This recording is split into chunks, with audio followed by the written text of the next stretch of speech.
Assalamualaikum warahmatullahi wabarakatuh, mahasiswa-mahasiswa hebat. Hari ini materinya adalah variasi bahasa. Terjadinya variasi bahasa bukan terjadi hanya karena penuturnya yang tidak sama atau homogen, tetapi juga karena kegiatan interaksi sosial yang mereka lakukan juga sangat beragam. Setiap kegiatan menyebabkan keragaman bahasa. Oleh karena itu, keragaman bahasa akan semakin bertambah dan semakin bertambah. Halliday membedakan variasi bahasa berdasarkan pemakai atau dialek, pemakaian atau register. Sedangkan Haier mengatakan bahwa variasi bahasa dibedakan berdasarkan penutur dan penggunaannya.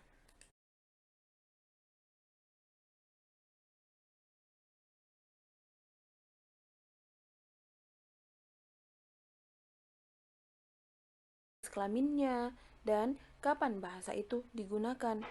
Berdasarkan penggunaannya, berarti bahasa itu digunakan untuk apa, dalam bidang apa jalur dan bidangnya, dan bagaimana situasi keformalannya. Yang pertama adalah variasi bahasa dari segi penutur. Bagian variasi dari segi penutur ini sangat banyak, kurang lebih sekitar 10 poin. Pembagian yang pertama adalah variasi bahasa idiolek. Idiolek merupakan variasi bahasa yang bersifat perseorangan. Setiap orang mempunyai idioleknya masing-masing. Idiolek ini berkenaan dengan warna suara, pilihan kata, gaya bahasa, susunan kalimat, dan sebagainya. Yang paling dominan adalah warna suara. Kita dapat mengenali seseorang hanya dengan mendengar suaranya saja. Kedua adalah variasi bahasa dialek. Dialek yaitu variasi bahasa dari sekelompok penutur yang jumlahnya relatif, yang berada di suatu tempat atau area tertentu. Misalnya bahasa Jawa, bahasa Sunda, bahasa Makassar. Nah, bahasa Makassar misalnya ada dialek Konjo, dialek Jeneponto, dialek Takalar, dan lain sebagainya. Bidang studi yang mempelajari tentang variasi bahasa ini adalah dialektologi. Yang ketiga adalah variasi bahasa kronolek atau dialek temporal. Kronolek atau dialek temporal adalah variasi bahasa yang digunakan oleh sekelompok sosial pada masa tertentu. Sebagai contoh, variasi bahasa Indonesia pada tahun 30-an, 50-an, ataupun saat ini itu tidak sama. Yang keempat, variasi bahasa sosiolek, yaitu variasi bahasa yang berkenan dengan status, golongan, dan kelas sosial para penuturnya. Dalam sosiolingvistik, variasi inilah yang menyangkut semua masalah pribadi penuturnya, seperti usia, pendidikan, keadaan sosial ekonomi, pekerjaan, seks, dan lain sebagainya. Yang kelima adalah variasi bahasa berdasarkan usia. Variasi bahasa berdasarkan usia adalah variasi bahasa yang digunakan berdasarkan tingkat usia. Misalnya, variasi kebahasaan anak akan berbeda dengan variasi bahasa remaja atau orang dewasa. Bagian yang selanjutnya adalah variasi bahasa berdasarkan pendidikan. Variasi bahasa berdasarkan pendidikan yaitu variasi bahasa yang terkait dengan tingkat pendidikan si pengguna bahasa tersebut. Misalnya, orang yang hanya mengenyam pendidikan sekolah dasar akan berbeda variasi bahasanya dengan orang yang lulus dengan sekolah tingkat atas. Demikian pula, orang yang lulus dengan sekolah menengah atas akan berbeda variasi penggunaan bahasanya dengan mahasiswa atau para sarjana dan seterusnya. Yang ketujuh ialah variasi bahasa berdasarkan seks. Variasi bahasa berdasarkan seks adalah variasi bahasa yang terkait dengan jenis kelamin. Dalam hal ini, pria atau wanita. Misalnya, variasi bahasa yang digunakan oleh ibu-ibu itu akan berbeda dengan variasi bahasa yang digunakan oleh bapak-bapak. Yang kedelapan ialah variasi bahasa berdasarkan profesi, pekerjaan, atau tugas para penutur.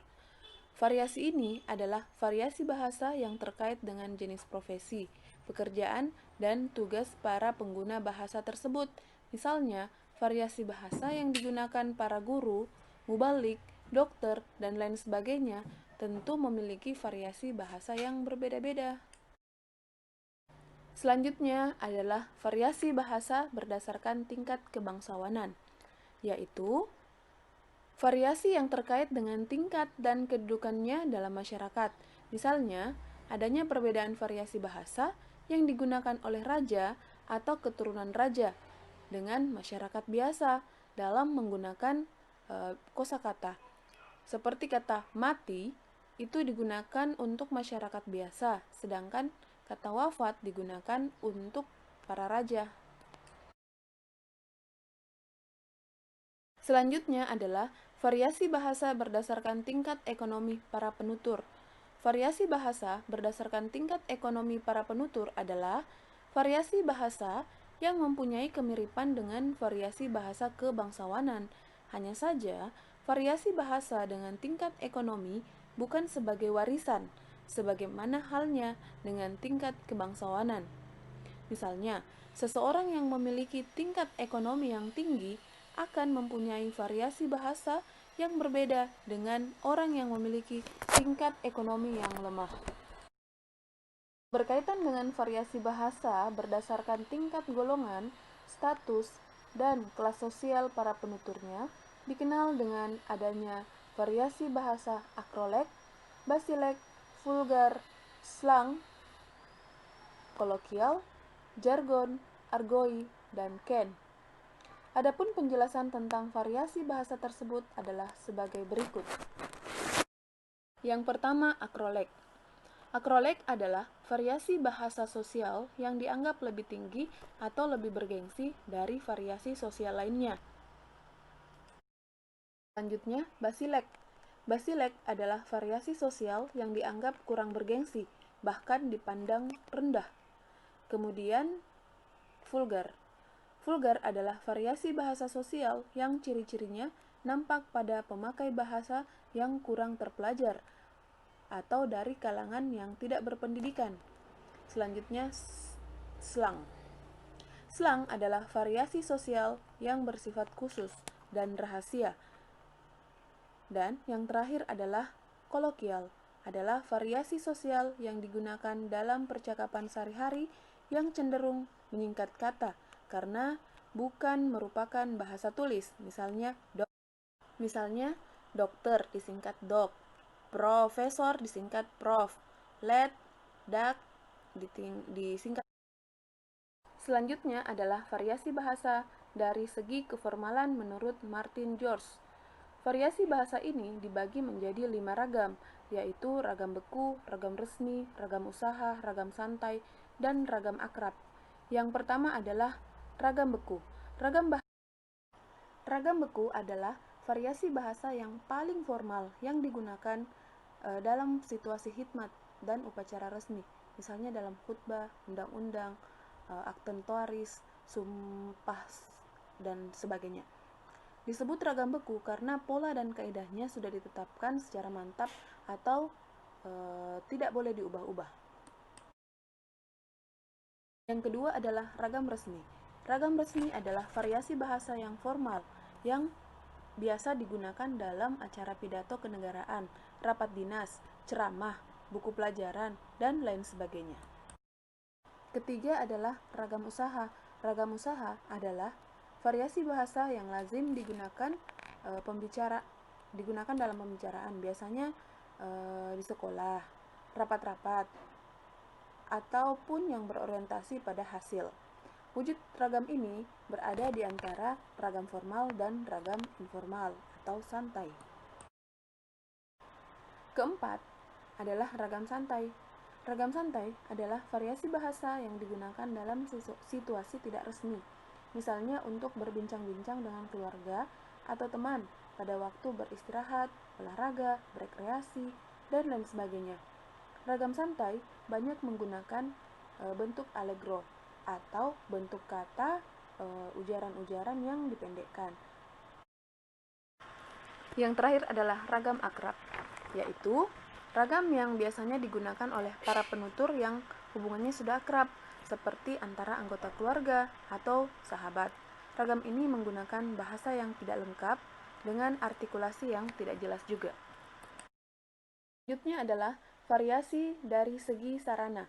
Variasi bahasa dapat dilihat dari segi sarana atau jalur yang digunakan dalam hal ini dapat disebut dengan ragam lisan dan ragam tulis, atau dengan menggunakan sarana lain, misalnya telepon, laptop, atau media sosial lainnya. Dan yang terakhir adalah variasi bahasa dari segi penggunaannya. Variasi bahasa dari segi penggunaannya disebut juga dengan fungsi leg, ragam, atau register.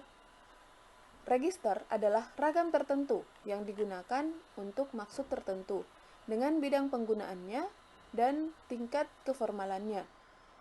Serta sarana penggunaannya adalah bahasa itu digunakan untuk keperluan apa.